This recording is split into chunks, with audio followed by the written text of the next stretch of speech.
आदरणीय पंतप्रधान नरेंद्रभाई मोदी यांच्या माध्यमातून केंद्र सरकारच्या माध्यमातून आज आपण बघत आहोत की गेल्या 3 महिन्यांपासून जवळपास 60 रुपये किलोने चणा डाळ, त्याचबरोबर 25 रुपये किलोने कांदा आणि 27.50 रुपये किलोने आटा गव्हाचा हा सर्वसामान्य जनतेच्या समोर दिला जातोय आणि ह्याला खूप मोठ्या प्रमाणामध्ये ह्याचं वितरण पूर्ण देशभरामध्ये सर्व ठिकाणी होत आहे।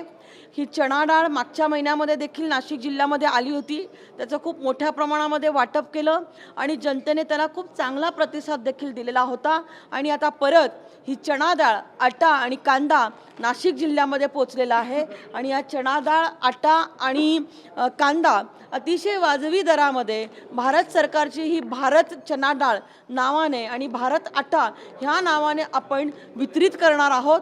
ह्याचा उत्तम प्रतिसाद महाराष्ट्रामध्ये देखील मिळेल आणि माझ्या नाशिक जिल्ह्यामध्ये मिळेल। आदरणीय पंतप्रधान नरेंद्रभाई मोदी यांचे मनापासून आभार। धन्यवाद। जय हिंद, जय महाराष्ट्र। मॅडम, काल तुम्ही सांगितलं होतं की सुषमा अंधारे यांच्यावर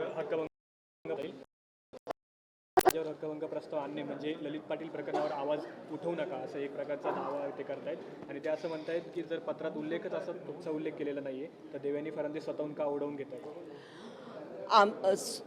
उबाठा सेनेच्या नेत्या सुषमा अंधारे यांनी एक पत्रकार परिषद मध्यंतरी घेतली होती।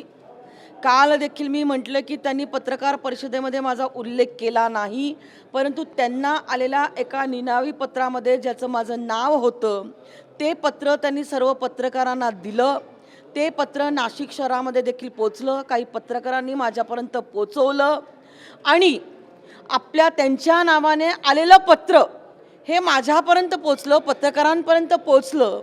जर तुमच्या कोणाच्या जर सुषमा अंधारेंच्या नावाने आलेलं पत्र जर मार्केटमध्ये बाहेर येतं ह्याचा अर्थ सुषमा अंधारेंनी ते पत्र जे आहे माझं नाव न घेता सर्वांना दिलं, हा गुन्हा आहे। जर आम्ही तुम्हाला वाटत असेल आम्ही कुठं सहभागी होतो, आरोपी होतो, पुरावे द्या।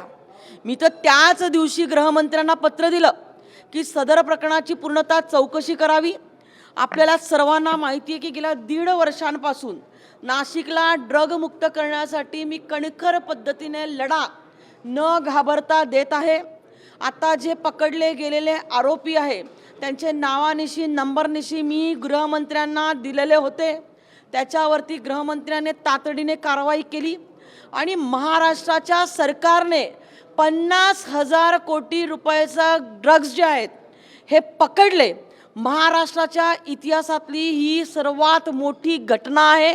मी गृहमंत्र्यांचं मनापासून अभिनंदन करेल की आम्ही त्यांना माहिती दिल्यानंतर त्यांनी अतिशय सक्षमरित्या कणखररित्या प्रशासनाला कामाला लावून एवढी मोठी कारवाई केली। सुषमाताई अंधारे ह्या सातत्याने कुठलाही पुरावा नसताना विरोधी पक्षावरती आरोप करायचे असतील तर तुम्ही पुरावे द्या आणि मग खुशाल आरोप आमच्यावरती करा, परंतु कुठलाही पुरावा नसताना कोणीतरी आमचे राजकीय विरोधक तुम्हाला पत्र पाठवतील, ते पत्र तुम्ही मीडियाला द्याल, ते मीडियम आमच्या मतदारसंघामध्ये फिरवाल, आमची बदनामी करण्याचा जर तुम्ही प्रयत्न करत असाल तर निश्चित स्वरूपामध्ये मी उद्या त्यांच्यावरती हक्कभंग आणणार आहे। माननीय अध्यक्ष महोदयांना हा हक्कभंग मी सादर करणार आहे आणि सुषमाताई अंधारेंनी माझी विनंती आहे ती त्या उबाठा सेनेच्या नेत्या असतील, परंतु त्यांनी माहिती घेतल्यानंतर पूर्णतः त्यांनी बोलायला पाहिजे। विरोधाला विरोध म्हणून, राजकारणाला राजकारण म्हणून त्यांनी काम करता कामा नये। आत्तापर्यंत करीत असलेले सगळे आरोप हे त्यांचे खोटे आहे आणि ललित पाटील हा उबाठा सेनेचा पदाधिकारी होता। हे प्रकरण सगळं मी उघडकीस आणण्याचा प्रयत्न केला आहे नाशिक जिल्ह्यामधनं। आपण बघितलं असेल की मी त्या विषयाच्या विरोधात सातत्याने बोलतीये आणि हे ड्रग प्रकरण मी उघडकीस आणलं म्हणून तर माझ्यावरती आरोप केला जात नाही ना, हा माझा त्यांना प्रश्न आहे। आणि त्यामुळे सुषमाताई आम्ही बोलल्यानंतर प्रकरण उघडकीस आल्यानंतर तुम्ही बोलताय, हे प्रकरण मुळात उघडकीस मी आणलं, तोपर्यंत 1.5 वर्ष तुमच्याकडे सत्ता होती, 3 वर्ष तुमचे मुख्यमंत्री होते, तुम्ही कधी ड्रग्सच्या विरोधामध्ये एकही कारवाई केलेली नाहीये। एक कारवाई उद्धव ठाकरे सरकारच्या कालावधीमध्ये ड्रग्जवरती झाली नाही, परंतु फडणवीस सरकारने आत्ता 50,000 कोटी रुपयाचे ड्रग्ज पकडलेले आहेत. त्यामुळे तुमचे मुख्यमंत्री घरात बसून काम करत होते, आमचे एकनाथ शिंदे आणि आमचे देवेंद्र फडणवीस, अजितदादा हे रस्त्यावरती उतरून तरुणांसाठी काम करतायत, हे आज इथं सिद्ध झालेलं आहे. आणि म्हणून मी मनापासून गृहमंत्र्यांचं ह्या विषयाच्या बाबतीमध्ये अभिनंदन करेल की राज्याच्या इतिहासातली सर्वात मोठी कारवाई कोणी केली तर उद्या लोकांना देवेंद्र फडणवीस हेच नाव पुढे घ्यायला लागणार आहे. पण एकीकडे तुम्ही असं मंत्रीकडे ठाकरेकडे असं म्हणतायत की ड्रग्सचे आरोप निघाले, ज्या मंत्री आमदारांवर आरोप झालेत आणि म्हणून बडगुजरांचं हे जे प्रकरण आहे ते निघाले. ड्रग्सच्या बाबतीमध्ये आरोप करणारी ही उबाटा सेनाच होती. उबाटा सेनेच्या नेत्यांनी आरोप केले. मी म्हणते की जर कोणी त्याच्यामध्ये खराच दोषी असेल, त्यांच्याकडे मंत्र्यांच्या त्यांनी काही नावं घेतली, अहो तुम्ही पुरावे असतील तर पुरावे द्या ना. आमदारांची तुम्ही नावं घेताल, आमदारांचं जर कुठं कनेक्शन असतील तर त्याचे पुरावे द्या. सरकार निश्चित कारवाई करेल. जो कोणी दोषी असेल त्याला हे सरकार पाठीशी घालणार नाही. आणि आमची मागणी आहे की ह्या विषयामध्ये जो कोणी दोषी असेल त्याला सरकारने पाठीशी घालू नये. त्यामुळे उद्धव ठाकरे सेना का आरोप करतीये, त्यांचं सरकार केलं, त्यांचा पक्ष फुटला आणि ह्या नाराजीच्या पोटी ते नाराज होऊन आज आपण बघत आहोत की ते डिप्रेशनमध्ये गेलेले आहे. एकेकाळची बाळासाहेब ठाकरेंची शिवसेना आणि आजची शिवसेना आपण उबाटा सेना जर बघितली त्याच्यातला जमीन आसमानाचा फरक जनतेच्या पुढे गेलेला आहे. आणि त्याच्यातून हे आमच्यावरती खोटे आरोप करण्याचं काम उबाटा सेनेच्या माध्यमातून चालू आहे.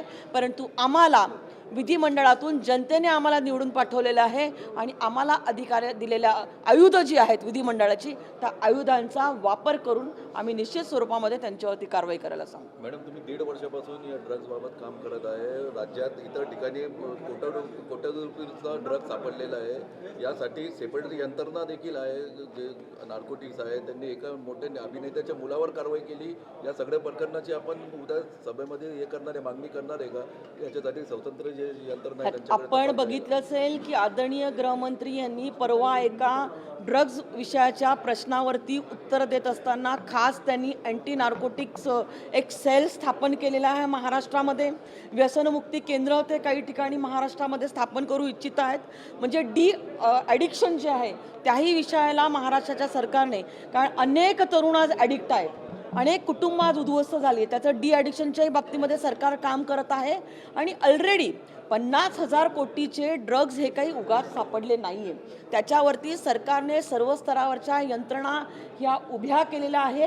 त्याच्यावरती गृह खातं जे आहे हे सक्षमरित्या काम करत आहे. माझा प्रश्न आहे की जे आज गृह खातं काम करत आहे ते मागच्या 3 वर्षामध्ये का केलं नाही? उबाटा सेनेला ड्रग्ज विषयावरती बोलण्याचा काही अधिकार नाही.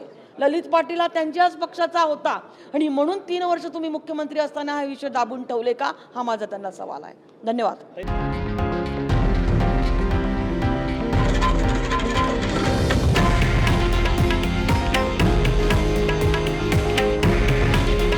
हे आहे देशातील नंबर 1 न्यूज नेटवर्क आणि आपण पाहत आहात TV9 मराठी. काळजी तुमची, हित महाराष्ट्राचं.